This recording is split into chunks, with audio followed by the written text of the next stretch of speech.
You leave too early.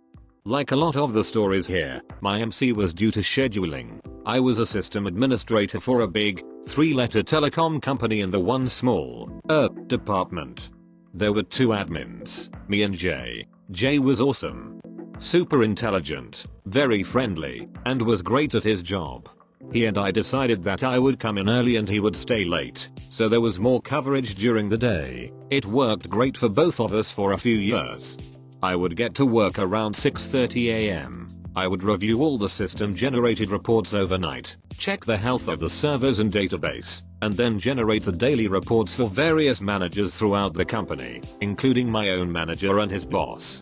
After 9 hours, plus 1 full lunch, I would go home around 4:30 every day. Jay would show up around 10:30 and would usually be the last person to leave around 7. My old boss left and my new boss, T, was a major idiot and a huge asshole.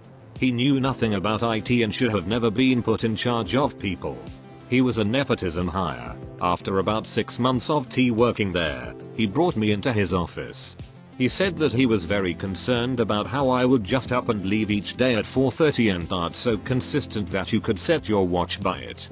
I tried to explain that I'm there at 6:30 3 hours before he showed up and 4 hours before Jay showed up, but T was having none of that. I was leaving way too early. I asked him what my hours should be. He said I should be more like Jay. He said Jay is usually here long after everyone else leaves. Once again, I tried to point out that Jay gets there at 10:30 4 hours after me and leaves by 7 and an 8.5 hour day, with an hour lunch, where I get there at 6:30 and leave at 4:30 a 10-hour day, with an hour lunch. T just couldn't comprehend that, so I complied. I told him that I would be the last one to leave from now on. T was happy. So, I came to work about 10:15 the next morning, which was a Friday. I started my normal routine and about 10 minutes later, Jay came in. We worked the day and the last person, with the exception of Jay and me, left around 6:30. We both left at 6:45 and Dart and I made sure that Jay left the building before me. The following Monday, I once again showed up at 10:15. This time, there was about a dozen emails and a few voicemails from managers and executives all over the company wanting to know why they haven't received their daily reports. These reports were used in various Monday morning meetings all over the globe.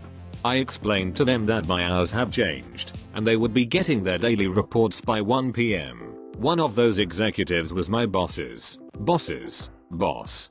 Before the end of the day, I was in her office with T&T's boss. I explained to her the same situation that I had explained to T before this all started. She immediately told T that the work I did between 6:30 and 10:30 was mission critical to the entire company and I was to immediately go back to my old schedule. I then sheepishly pointed out that 6:30 to 4:30 was 9-hour workdays and Jay's 10:30 to 7 was 7.5-hour workdays.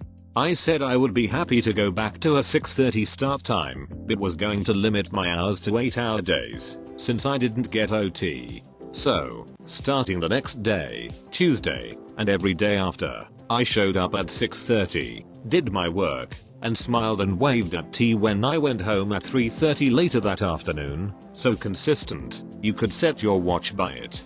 No one sees you when you come in, but everyone sees you leave. I've always had that problem, getting in at 6:45 AM or 7 AM and leaving at 4 PM.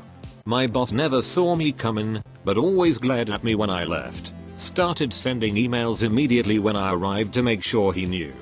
Made no difference. The inverse is true too. I got a lot of flack at my last job for always showing up 15-30 minutes late, even though I consistently stayed an hour after close of business. My current job, the rule is be here from 9 to 3 and get your 8 hours in. However you work that out around those hours is fine. It's the best.